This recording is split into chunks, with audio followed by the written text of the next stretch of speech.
जय हिंद मेरे दोस्तों, आपका स्वागत है आपके अपने यूट्यूब चैनल प्रीतम अकाडमी परिवार में। और मैं हूं सूरज कुमार। तो कैसे हैं आप लोग? आई होप कि आप लोग अच्छे होंगे, स्वस्थ होंगे, साथ ही साथ पढ़ाई कर होंगे।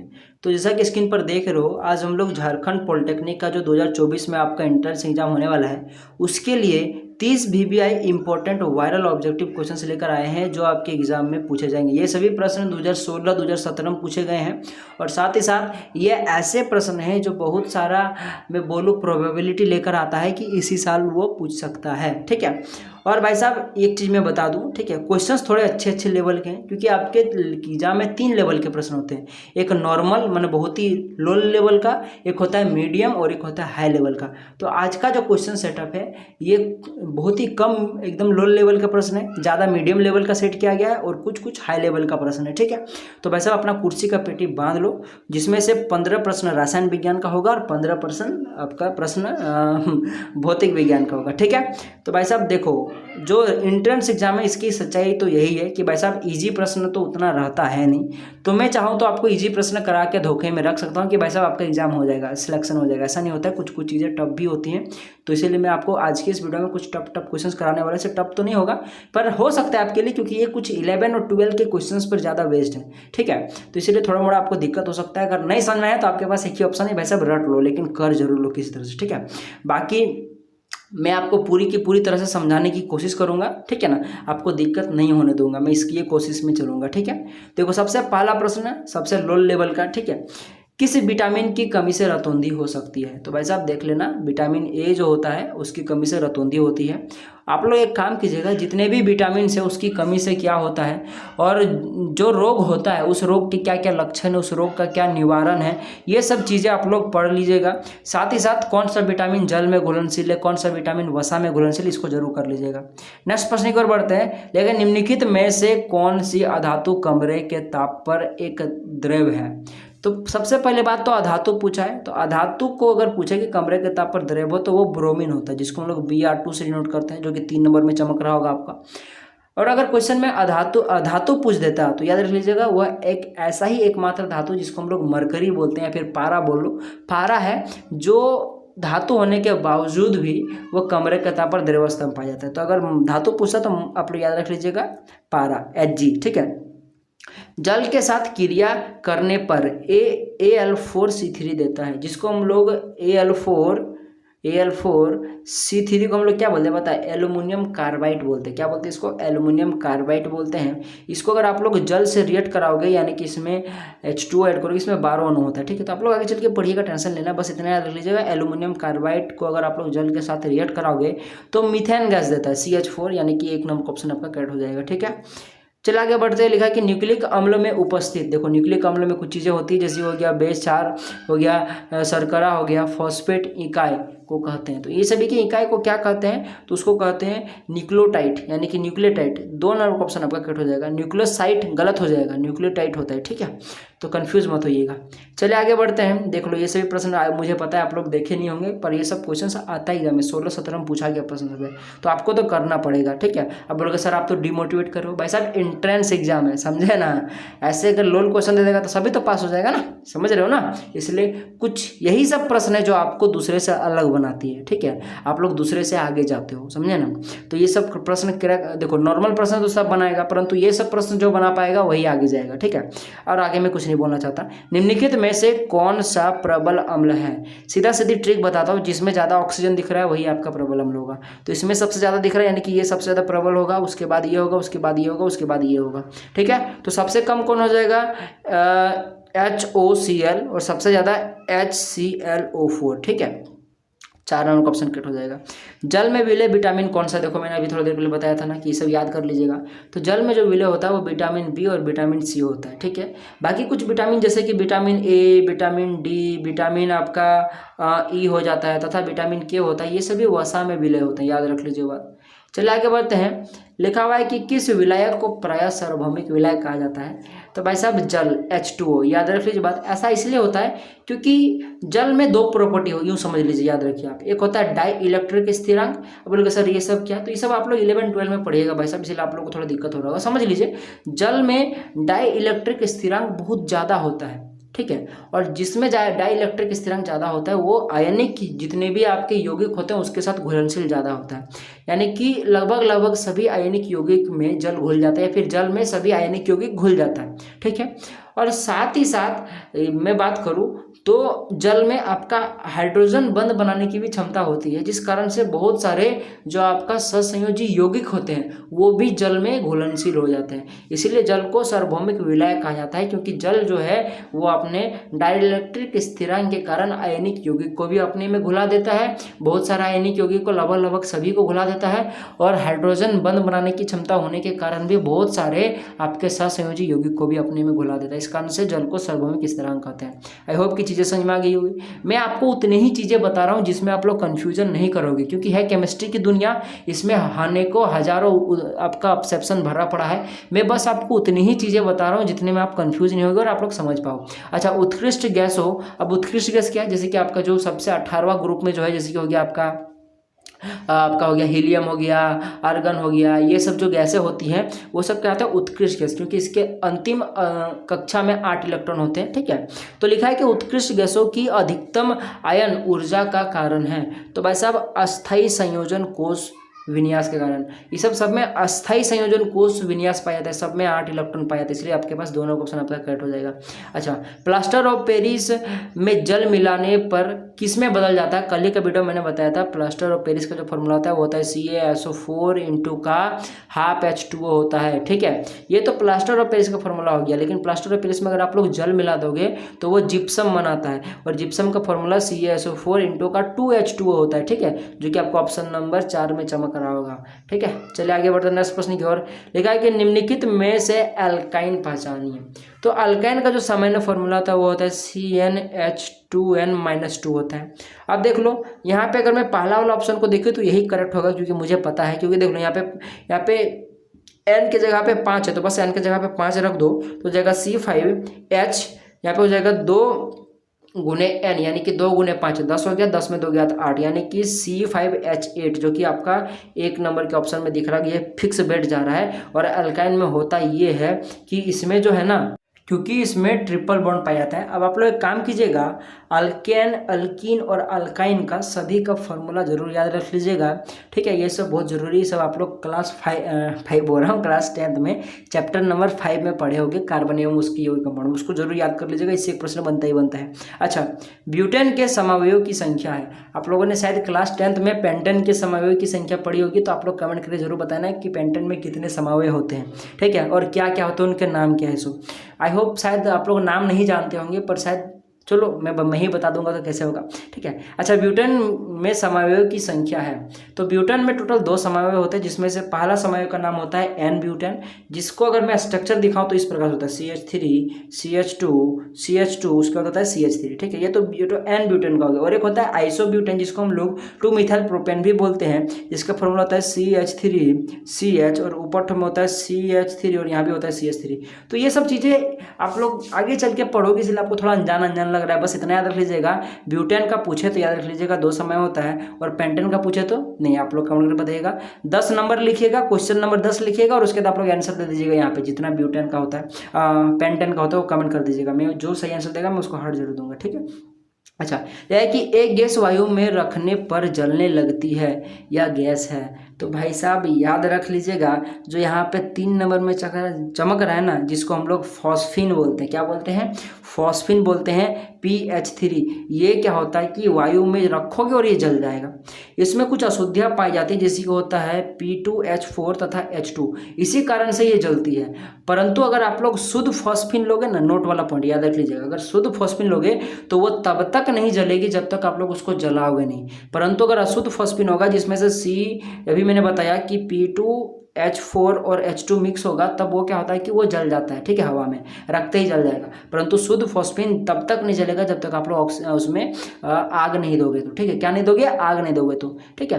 अच्छा, 13वां प्रश्न लिखा कि निम्नलिखित में से कौन सा उदासीन ऑक्साइड है। तो भाई साहब यहाँ पे मुझे तो सिर्फ एक ही दिख रहा है, जाहिर सी बात है एक ही सही आंसर होगा, पर फिर भी मैं अगर आपको बता दूं, देख लो यहाँ पे जो आपके पास N2O दिख रहा है यही उदासीन है। बाकी देख लो CO2 कार्बन क्या होता है, धातु होता है। SO2 एस भी क्या होता है, धातु होता है। धातु का ऑक्साइड क्या होता है, हमेशा अम्लीय होता है। तो ये जो 2 नंबर और 3 नंबर का ऑप्शन है ये सब क्या है, अम्लीय ऑक्साइड है। और N2O, ये N2 क्या होता है, सोडियम है। सोडियम क्या होता है, एक धातु होता है। धातु का ऑक्साइड क्या होता है, वो हमेशा क्षारीय होता है। तो 4 नंबर का ऑप्शन तो क्षारीय हो गया आपका, 2 और 3 तो अम्लीय हो गया, तो बचा एक ही ना, मार दो तुक्का। N2O ये क्या होता है, उदासीन ऑक्साइड होता है। ठीक है, चलिए आगे बढ़ते हैं। ना ही ये क्षारीय है ना ही अम्लीय है। नेक्स्ट प्रश्न लिखा है कि वह एक अयस्क जो निष्पादन या भर्जन द्वारा रासायनिक रूप में बदलता है, वह क्या है भाई साहब, CaF2। 4 नंबर का ऑप्शन आपका करेक्ट हो जाएगा। चलो आगे बढ़ते हैं। नेक्स्ट प्रश्न की ओर लिखा है कि किसी भी विद्युत रासायनिक सेल में कैथोड हमेशा होता है।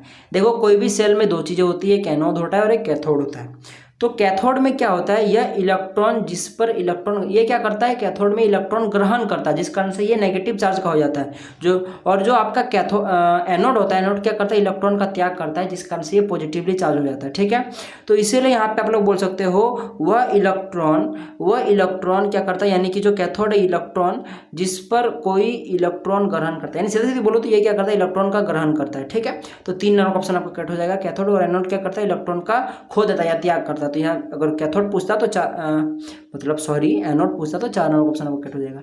अब यहाँ से हमारा फिजिक्स भौतिकी शुरू होता है। देखो सबसे पहली बात लिखा हुआ यहाँ पे, एक कण जो चुंबक के क्षेत्र के लंबवत गति कर रहा है वह पथ होगा। तो वो जो होगा वह आपका एक वृत्त पथ होगा। क्या होगा, एक वृत्त पथ होगा, यानी कि 3 नंबर का ऑप्शन आपका करेक्ट हो जाएगा। ठीक है, चलिए आगे बढ़ते हैं। लिखा है कि चौक कुंडली में ऊर्जा संचित होती है। तो चौक कुंडली में आपका चुंबकीय ऊर्जा के रूप में जो ऊर्जा संचित होती है वो चुंबकीय ऊर्जा के रूप में संचित होती है एक चौक कुंडली में। सब आप लोग आगे चल के पढ़ोगे इसलिए बोलेंगे सर चौक कुंडली क्या है। ठीक है, तो फिलहाल अभी याद रखो कि चौक कुंडली में क्या होती है, कौन सी ऊर्जा संचित होती है, तो चुंबकीय ऊर्जा संचित होती है, क्योंकि ये सब डायरेक्टली क्वेश्चंस पूछा जाता है। ठीक है, अच्छा गैल्वेनोमीटर को वोल्ट मीटर की तरह काम में ले सकते हैं, या फिर सीधा सीधी अगर मैं पूछूं तो गैल्वेनोमीटर को आप लोग वोल्ट मीटर कैसे बना सकते हो। ठीक है, गैल्वेनोमीटर को वोल्ट मीटर में कैसे कन्वर्ट कर सकते हो, तो गैल्वेनोमीटर में एक उच्च प्रतिरोध को श्रेणी क्रम में जोड़कर, तो 1 नंबर ऑप्शन आपका कट हो जाएगा। इससे क्या होगा, देखो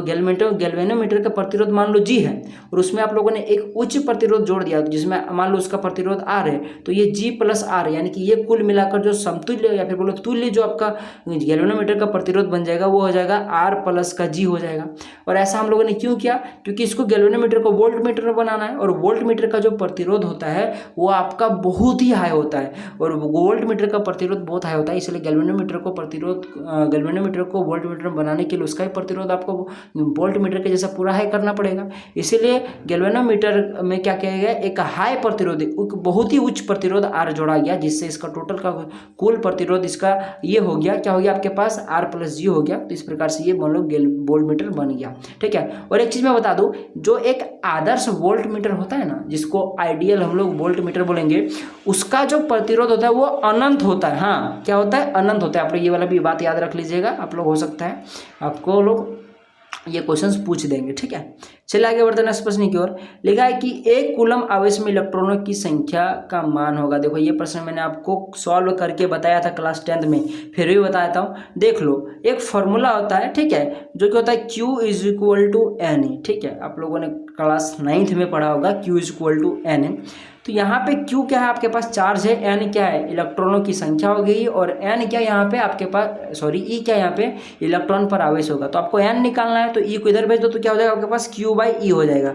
अच्छा, Q कितना है आपके पास दिया है, 1 कूलम आवेश, यानी कि Q को क्या लेना है आपके पास 1 लेना है, बटे में यहाँ पे इलेक्ट्रॉन पर आवेश यानी कि बाय में E, इलेक्ट्रॉन पर जो आवेश होता है वो होता है 1.6 इंटू में 10⁻⁻19 कूलम। ठीक है, अब देख लो यहाँ पे इसको आप लोग अलग करके लिख सकते हो, यहाँ पे 1/6 इंटू का आप लोग लिख सकते हो। देखो यहाँ पे 10⁻⁻19 यहाँ नीचे बटे में है, तो जिससे आप लोग ऊपर में लेके जाओगे तो ये पॉजिटिव नेगेटिव माइनस में पावर में है ना, प्लस में पावर हो जाएगा। ठीक है, घात और घातांक के नियम के अकॉर्डिंग तो हो जाएगा 10 का पावर में यहाँ पे हो जाएगा प्लस का 19 कूलम हो जाएगा। ठीक है, प्लस का 19 कूलम हो जाएगा। मैं इसको साफ साफ ले लेता हूँ, हो गया आपके पास 1.6 इंटू में 10 का पावर में प्लस का 19 कूलम हो गया। अब देख लो ये पॉइंट उड़ाओगे तो ऊपर में एक 10 से मल्टीप्लाई हो जाएगा, यानी कि इस 19 में एक पावर बढ़ जाएगा। क्या हो जाएगा, एक पावर बढ़ जाएगा। तो मैं डायरेक्टली यहाँ पे क्या करता हूँ, यहाँ पे मैं डायरेक्टली 20 लिख देता हूँ। ठीक है, इस पॉइंट को हटाकर मैं क्या कर देता हूँ, डायरेक्टली मैं 20 लिख देता हूँ, यहाँ पे डायरेक्टली मैं 20 लिख देता हूँ, ठीक है। तो ये इलेक्ट्रॉनों की कट गया, ठीक है, कोई बात नहीं, फिर से लिख देता हूँ। यहाँ पे हो जाएगा 1/16 इंटू में 10 का पावर में 20 हो गया, ठीक है। इतने अभी इलेक्ट्रॉन हो गए, ठीक है। बाकी इसको आगे और सॉल्व किया जा सकता है, ठीक है। तो देख लो, इसको जैसे सॉल्व करोगे आप लोग, तो एक काम करो, यहाँ से एक जीरो यहाँ वापस भेज दो, तो आपके पास 10 हो गया। तो आप लोग देखो कि आपके पास 0.625 इंटू में 10 का पावर में 19 आपके पास इलेक्ट्रॉन आया।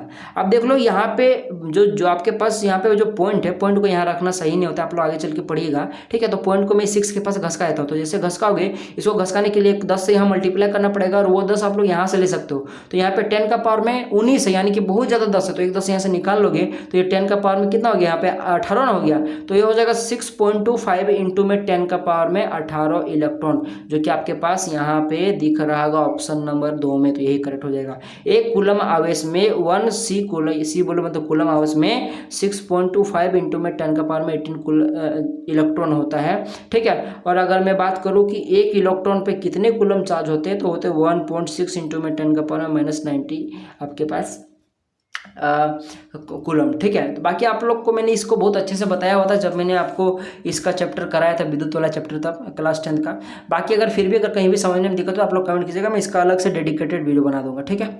चलिए आगे बढ़ते हैं नेक्स्ट प्रश्न की ओर। लेकिन यहाँ पे अर्धचालकों को गर्म करने पर उनका प्रतिरोध घटता नहीं है, मतलब बढ़ता नहीं है, घट जाता है। जैसे चालक में अगर आप लोग गर्म करोगे चालक को, तो उसका प्रतिरोध क्या हो जाता है, बढ़ जाता है। परंतु अर्धचालक में क्या होता है कि गर्म करोगे तो उसका सहसंयोजी बंध टूटता है, जिस कारण से इलेक्ट्रॉन मुक्त होते हैं, और जितना ज़्यादा इलेक्ट्रॉन मुक्त होगा वो उतना ज़्यादा अच्छा इलेक्ट्रॉन को विद्युत को फॉलो करेगा, चालन करेगा। इसलिए क्या हो जाएगा कि घट जाता है, 2 नंबर ऑप्शन आपका कट हो जाएगा, उसका प्रतिरोध घट जाता है, ठीक है। तो इस प्रकार से आप लोग इसको याद रख सकते हो।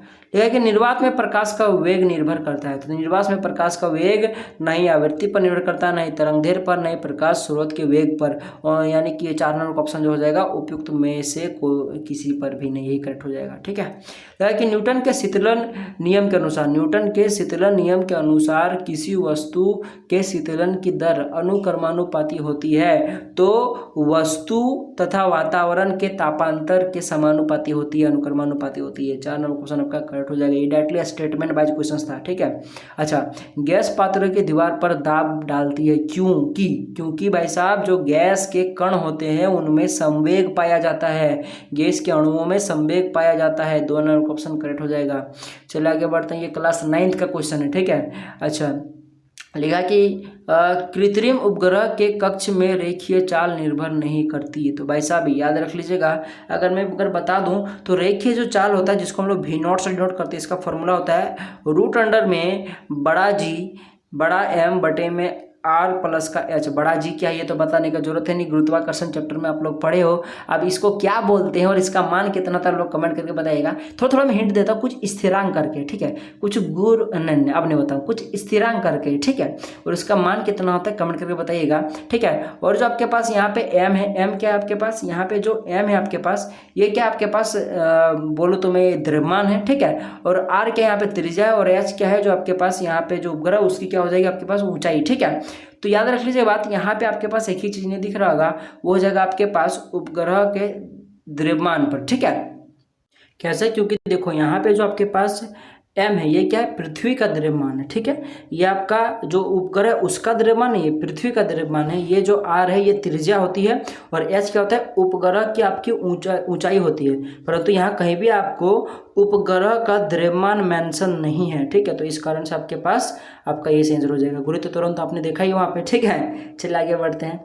लेकिन कि हवा में ध्वनि की गति, भाई साहब देखो, हवा में जितना ज़्यादा ह्यूमिडिटी होगा, या फिर बोला आर्द्रता, जिसको चिपचिपाहट हम लोग बोलते हैं नॉर्मल भाषा में, ठीक है, जितना ज़्यादा उसमें आर्द्रता होगी, उसमें ध्वनि का जो गति है, वेग है, वो क्या होता है, बढ़ता चला जाता है, ठीक है। तो इसलिए आपके पास 2 नंबर क्वेश्चन आपका करेक्ट हो जाएगा। आर्द्रता बढ़ने से बढ़ती है, क्योंकि जो आर्द्रता बढ़ेगी तो घटेगी, ये तो गलत बात है। आर्द्रता का कोई प्रभाव नहीं पड़ता, ये तो गलत बात है। और तापक्रम बढ़ने पर घटती नहीं, तापक्रम बढ़ने पर भी ध्वनि चाल बढ़ती है। तो इसलिए हो जाएगा आर्द्रता बढ़ने पर क्या हो जाएगा आपके पास, बढ़ती है। चलिए आगे बढ़ते हैं। हवा में कांच का अपवर्तनांक 1.5 है, कांच में प्रकाश की गति होगी। ये बहुत ही सिंपल प्रश्न है और बहुत ही फॉर्मूला बेस्ड प्रश्न है। तो भाई साहब देख लो, प्रकाश में जो आपकी कांच में जो प्रकाश की चाल होगी उसका फॉर्मूला क्या हो जाएगा, सीधा सीधा याद रख लेना, माध्यम का अपवर्तनांक जो आपको दिया हुआ है और बटे में क्या हो जाएगा आपके पास जो फॉर्मूला होता है वो क्या होता है, देख लो, जो आपके पास कांच में प्रकाश की चाल उसके जो फॉर्मूला होता है वो होता है नीचे में माध्यम का अपवर्तनांक, ऊपर में होता है प्रकाश की चाल। तो प्रकाश की चाल कितनी होती है आपके पास, 3 इंटू में 10 का पावर में 8 मीटर पर सेकंड होता है। इसको आपको ऊपर में रखना है, यानी प्रकाश की चाल को ऊपर में रखना है और नीचे में आपको माध्यम में प्रकाश की चाल को रखना है, ठीक है, मतलब माध्यम का अपवर्तनांक रखना है, ठीक है। हाँ, माध्यम का अपवर्तनांक कितना दिया आपके पास, 1.5 दिया, इसको काट दो। तो इसमें क्या, इसको आप लोग सॉल्व कर दोगे तो आपके पास कांच में प्रकाश की चाल कितनी है वो आपको निकल जाएगा, यानी कि यहाँ पे जिसका आप लोग अपवर्तनांक रखोगे उसमें कितना प्रकाश की चाल होगी आपको वो निकल कर आ जाएगा, ठीक है। तो इसको मैं सॉल्व कर देता हूँ। देखो ये बहुत ही सिंपल है, आप लोग इसको अलग से लिख लो, यानी कि इसको लिख सकते हो 3, इसको लिखा जा सकता है, 3 बटे में आपके पास 1.5 इंटू में 10 का पावर में आपके पास 8, ठीक है, ये निकल कर ये मैंने लिख दिया। अब देखो इसको ये जैसे आप लोग पॉइंट कोड आ गए तो 1 और 10 ऊपर में और लग जाएगा, तो ये क्या हो जाएगा, यहाँ पे 10 का पावर में 8 है तो मैं डायरेक्ट 10 का पावर में 9 लिख देता हूँ, ठीक है। 8 है तो क्या लिख देता हूँ मैं 10 का पावर में 9 लिख देता हूँ, इसको मैं 10 का पावर में 9 लिख देता हूँ। ये पॉइंट यहाँ से उड़ गया है। अब 15 को इसके साथ काट दो तो आप लोग देखोगे आपके पास कितना निकल कर आ जाएगा, आपके पास 15 दूना 30। एक काम करता हूँ, 1 और 0 यहाँ से यहाँ भेज देता हूँ, तो यहाँ पे 30 हो गया, तो 15 दूना 30, तो यहाँ पे 2 आ गया इसका वैल्यू, लेकिन यहाँ से 1 और 0 गायब हो गया ना, क्योंकि हम लोगों ने 0 को यहाँ पे डाल दिया, यहाँ पे 10 का पावर में 8 हो गया, यानी 2 इंटू में 10 का पावर में 8 मीटर पर सेकंड आपका निकल कर आ गया इसका आंसर, ठीक है। यानी कि कांच में प्रकाश की चाल कितनी हो जाएगी, 2 इंटू में 10 का पावर में 8 मीटर पर सेकंड, जो कि आपके पास 1 नंबर में दिख रहा होगा। चल आगे बढ़ते हैं। यानी इस टाइप के क्वेश्चन में क्या करना है, आपको ऊपर में रखना है, मतलब प्रकाश की चाल रखना है, ठीक है, और नीचे में क्या रखना है, आपको जो भी चीज जिसका भी आपको अपवर्तनांक दिया है उसका अपवर्तनांक रखना है, ठीक है। याद रख लीजिए बात। लिखा है कि जब किया गया कार्य ऋणात्मक हो तो वस्तु की गतिज ऊर्जा क्या हो जाती है, घट जाती है। क्या होती है, वस्तु की जो गतिज ऊर्जा होती है वो घट जाती है। चलिए आगे बढ़ते हैं। अच्छा, न्यूटन के गति का तीनों नियम को याद रख लीजिएगा। अच्छा, आपसे क्वेश्चन है, आप लोग कमेंट करके जरूर बताइएगा, लिखिएगा क्वेश्चन नंबर 28 और आंसर दीजिएगा, ठीक है। बताइए तो न्यूटन का कौन सा गति का नियम से हमें बल की परिभाषा मिलती है, ठीक है। चलिए आगे बढ़ते हैं। ये क्वेश्चन आप लोग कमेंट करके जरूर बताइएगा कि गति के तीसरे नियम के लिए निम्नलिखित में से कौन सा कथन सत्य है। तो याद रख लीजिएगा, जो पहले नंबर में दिख रहा है, क्रिया तथा प्रतिक्रिया समान परिमाण तथा विपरीत दिशाओं में 2 अलग अलग वस्तुओं पर लगती है, ठीक है। याद रख लीजिए बात, यही करेक्ट हो जाएगा, ठीक है। चलिए आगे बढ़ते हैं। 29 नंबर प्रश्न पर यह है कि एक वस्तु विरामावस्था से चलकर एक समान त्वरण से त्वरित होती है, इसके द्वारा तय की गई दूरी तथा समय का ग्राफ होगा। तो ये ऊपर वाले ग्राफ होता है, इस प्रकार से होता है, ठीक है। ये ग्राफ जो होता है वो इस प्रकार से होता है, इस प्रकार से ऊपर बढ़ता है, क्योंकि ये त्वरण हो रहा है, इसका बढ़ते जा रहा है त्वरण, यानी स्पीड समझ लो इसका बढ़ते जा रहा है, इसलिए क्या हो जाएगा, इसको परवलय बोला जाता है। तो 3 नंबर का ऑप्शन आपका करेक्ट हो जाएगा। लास्ट प्रश्न पर आते हैं कि जब बर्फ के, या बर्फ हो गया, बर्फ होगा, ठीक है, जब बर्फ के टुकड़े को उष्मा दी जाती है तो उसका ताप, सबसे पहले क्या होता है, बर्फ का ताप बढ़ता है, फिर वो पिघलता है, फिर कुछ देर कांस्टेंट हो जाता है, यानी पहले बढ़ता है और फिर क्या हो जाता है, स्थिर हो जाता है। 1 नंबर का ऑप्शन करेक्ट हो जाएगा। और ये पीडीएफ जो है, आपको ये टेंशन लेना, ये पीडीएफ आपको फ्री ऑफ कॉस्ट मिलेगा, एक भी पैसा नहीं देना आपको। कहाँ से ले सकते हो, इस वीडियो के डिस्क्रिप्शन में हमारे व्हाट्सअप चैनल का लिंक मिलेगा, वहाँ जाके ज्वाइन हो जाएगा, वहाँ से आप लोग प्राप्त कर सकते हो इसको, ठीक है। और इस पीडीएफ को प्राप्त करने के बाद भी आप लोग यहाँ से हमारे यूट्यूब चैनल पर डायरेक्टली जा सकते हो, यहाँ पे लिंक इनबिल्ड है। आप लोग टेलीग्राम ग्रुप पर ज्वाइन हो सकते हो, हमारे व्हाट्सअप ग्रुप पर लिंक हो ज्वाइन हो सकते हो, प्लेलिस्ट पर ज्वाइन हो सकते हो। बाकी इस वीडियो के डिस्क्रिप्शन में भी ये सब का लिंक आपको मिल जाएगा, ठीक है। तो चलिए हम लोग मिलेंगे नेक्स्ट वीडियो में, ठीक है। तब तक के लिए जय हिंद, जय भारत और आपका दिन शुभ हो।